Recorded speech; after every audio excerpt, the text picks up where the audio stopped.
Hello, thank you for watching this tutorial. In this segment, what I will be covering is the installation of the Methadone Dispenser software. The Methadone Dispenser software can only be installed on a Windows-based computer. You have to have Windows 7 or above with at least 8 gigabytes of RAM and a dual-core processor. In order to complete the install, there's actually two steps that you need to install, or two installers that you'll have to run. The first one is actually the dispenser USB driver. The USB driver is required for the software or the client to be able to communicate to your dispenser. The second piece of software that you'll install is the actual dispenser client. The client is who or what the user interacts with in order to command the dispenser to dispense a specific dose of medication. So in order to get the software, we're going to go to www.methadonedispenser.com. So we do have quite a bit of useful information regarding the software and hardware on our website, but for our purposes, what we need is to go to the software and downloads link. And under here, you will see the software that you can get.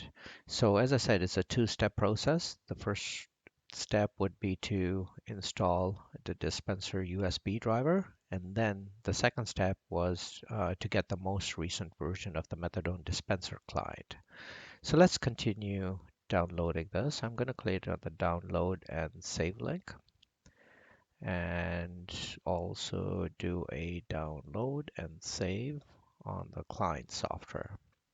So once your download is completed, you need to go to where the software has been downloaded.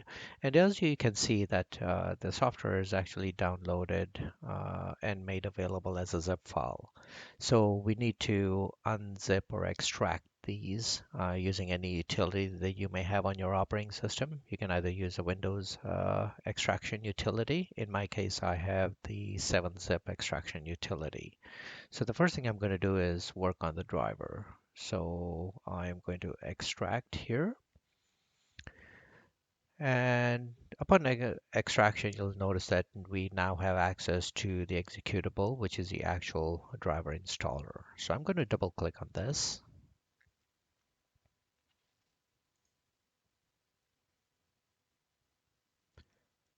And let the driver installer launch. So just accept what the defaults are over here. I'm just going to click on next and let it continue the install process.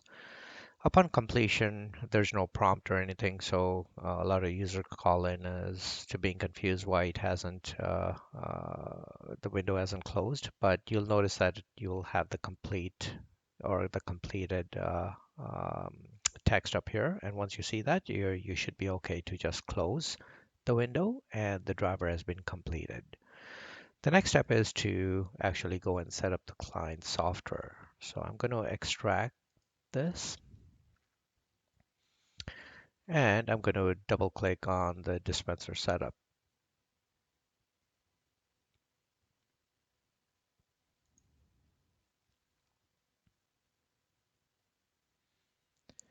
All right, so when the dispenser setup launches, you can just continue on with the command prompts. The one thing that you're going to need and you have to be cautious about is that when you purchase your dispenser, you should have gotten a device ID. If you do not have that, then you would have to reach out to your agent, your sales agent, and get that device ID because every dispenser has a unique device ID that the client is required to communicate to. So this is part of the setup routine and you only need this once. In our case, my device ID that I'm using is DFK6T7. And I'm going to click on next and I'm going to accept the agreement. Click on next. And to continue the installation, what you will be required is a password. So this password is a keyed set that, again, you can get from your sales agent. He's the one who will be providing that to you. So in my case, I have my password that I've entered, and I'm going to click on next, and I'm going to choose the option of creating a desktop shortcut for me. So let's continue on and install. Once the installation is complete, you'll notice that you have the launch window available. So I'm just going to click on finish and have the installer launch the Methadone Dispenser software. And there we go. So we do have the installation process completed. The client has launched, and at this point in time, you should be ready to start using the dispenser if you have successfully entered the correct data, meaning the dispenser ID correctly. So well, what you can now do is actually connect and fire up the dispenser and try to do some simple tests. We will be having follow-up videos in which we actually do a test and also show how to dispense and calibrate and flush the dispenser in the following videos that are going to be coming. So until that time, thank you very much for your time and spending this time watching this tutorial. Thank you.